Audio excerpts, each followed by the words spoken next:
Scott Sharp has to chase him. He would probably really go for it. He's got the hardest tires out there. He has a 620 on the the left rear. Now, what does all this mean?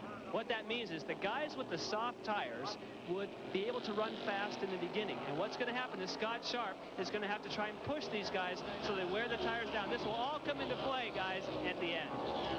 And we see Greg Pickett really using those soft tires, locked up under braking for the carousel. Lost a little bit of time to Baldwin, as we can see here. But look at Gentilozzi now in the back of this four-car train. Gentilozzi, car number 75, the white and blue car, currently in 4th place. He started 7th. He has not raced in Trans Am competition since way back early in the summer. We chronicled his great drive at Portland, and he is impressive here in the early laps. These 4 cars have opened up a bit of an edge now over the rest of the field. It's still Baldwin at 25, Pickett in number 6. Then you see Archer in car number 3. That's Tommy in that car, followed by the machine driven by Paul Gentilozzi. And under braking is where Gentilozzi makes a lot of his strikes, and it's under braking into these infield sections that we're going to watch him. But look at this battle up front. Great Trans Am racing again. Again, the pressure is really squarely on Jack Baldwin here. And look at Tommy Archer now adding to that pressure. You've talked about the pressure being on Baldwin's shoulder. He has really responded to that pressure, not only in the early laps of this event, but all through this season as he bids for his first major Trans Am championship. He has won a pair of events. He's had 4 seconds in the last 6. He has been there repeatedly, and he's there once again. But here comes Pickett now with a look on the front straightaway. Pickett pulls to the inside. He may have position sweeping into the turn. He does, and Greg Pickett, who started on the pole, is now your new leader here at Mid-Ohio. And a great move. You could see that move coming. The left-hander at the end of the lap, right in front of the pit straight here. You could see that Pickett was faster, and he actually got a look, the touch. They run into the back of each other here. Tommy Archer got into the backside of the Hot Wheels 25. Baldwin, of course, needs to stay clean. He can avoid, or he needs no contact whatsoever. So he has got to maintain and hold on to that strong position to keep his championship hopes alive. Will he give up a position? Here's Archer in car number 3 taking over second. Baldwin, who led just moments ago, is now in the number 3 spot. Things change rapidly here, but Gentilozzi is about to make another big attack on Jack Baldwin. Baldwin can easily lose his rhythm here because now, as you say, 2 positions, suddenly in a flash he drops from 1st to 3rd. So that's championship points also that he's losing, as well as positions. The one thing in his favor at the moment is the fact that Sharp is still back in 8th place. Here's a problem for Panzarella in car number 55. Skip Panzarella from Melville, New York, has his Camaro off course, and looks like he's going to pull it behind the Armco, or up next to the Armco, and he'll be out of the competition. We'll check back with the leaders now. Paul Gentilozzi, who is running 4th, has just turned the fastest lap of the race at better than 95 miles per hour. We check the top 5. At Mid-Ohio, contact between 2 cars, and sliding back off the circuit is Wally Owens in the 21 car, I believe, or is that 27? That's Wally Owens in 21. And R.J. Valentine in car 54, involved in the contact, not impacting any of the front runners of the competition as everybody else wends their way through. You're going to look there at Wally Owens trying to get that car restarted. And that looked like a real T-bone effort. It was coming out of turn 1. We can look back. No, this is over turn 2. Now Owens on the outside. Oh, gets smacked T-bone like this. Wally Owens, unfortunately, did not manage to keep the engine running there. Owens now trying to get some help from some corner workers, but a frustrating early start to this event for the driver of car number 21 out of West Palm Beach, Florida. Greg Pickett now weeding his way through a bit of traffic. The leader's now getting into traffic for the first time today. It's Pickett on top. Archer running second. Baldwin is 3rd, closely pursued by Gentilozzi and Fellows.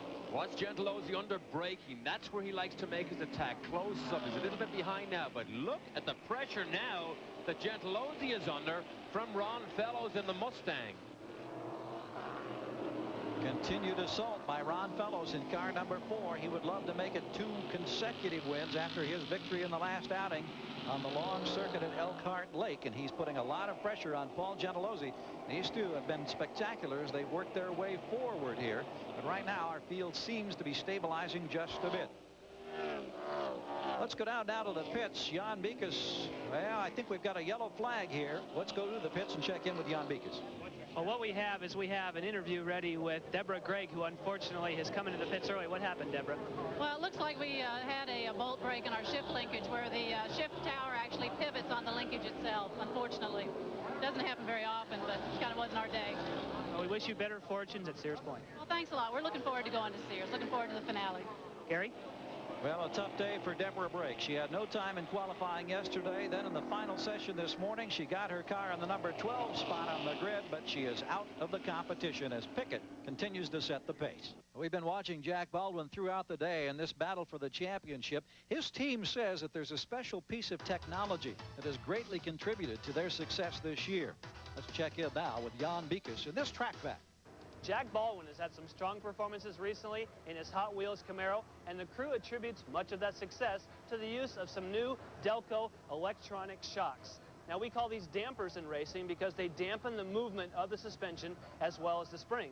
We call them electronic because this lead comes out of the bottom of the body of the damper. If we plug that into a receptacle here, we can actually switch it from number 8, which would be stiffest, all the way down to 0, which would be softest. The way that's adjusted is there's an electric motor inside the body of the damper that switches those damper settings. Now, Nick Short, the crew chief on Jack Baldwin's car, he's moved those receptacles actually inside the car for quick adjustment on a pit stop. This is the body of the damper. That is where that electric motor resides that Delco developed. That motor is actually a production item that you would find on a road-going Cadillac. Now, the Cadillac system adjusts the car while you're actually driving, but with Jack Baldwin, those changes can only be made during a pit stop. Greg Pickett is our leader. Let's find out how this yellow may impact strategy among the front runners as we check in with Jan Beekes. Well, Gary, the real advantage of those soft tires is when you come back to green because they don't take long to heat up. You can really go for it. This may have really played in the hands of both Jack Baldwin and Greg Pickett. Now, also think Scott Sharp's on the hard tires. They take 3 laps to get going, and then the Archers are in between. So we'll have to see. It looks like the soft guys will take off, but then they'll shake out after 3 laps. Gary? The yellow as a result of the contact between Valentine and Owens. They've got Owens restarted after some difficulty, and he now tags the field. He will no longer be in contention since he's lost laps to the leaders. But right now, the tempo begins to pick up. They charge up the hill. The green flag is back out, and we're racing as they'll sweep toward that left-hand first turn. Pickett, Archer, Baldwin, the top 3. Gentilozzi in 75 runs 4th. He's closely followed by Ron Fellows. Then it's Bobby Archer, and Scott Sharp is 7th. Bobby Archer kicks off a wheel there to kick up some dirt right in the face virtually of Sharp. Sharp in 33 in that mustard colored car trying to find a line to make a pass, but unable to do so at the moment. Now, the end of this back straight, remember, it's 165 miles an hour here on very heavy braking. That's where Gentilozzi likes to make his move. So let's see what happens here. We'll soon find out. Here comes the move, and it's Paul Gentilozzi in 75 to the inside of Baldwin. So Baldwin, who led briefly, now finds himself in 4th spot, and only 3 positions separate himself and Scott Sharp, his other contender in the championship battle. But Gentilozzi is the man on the move.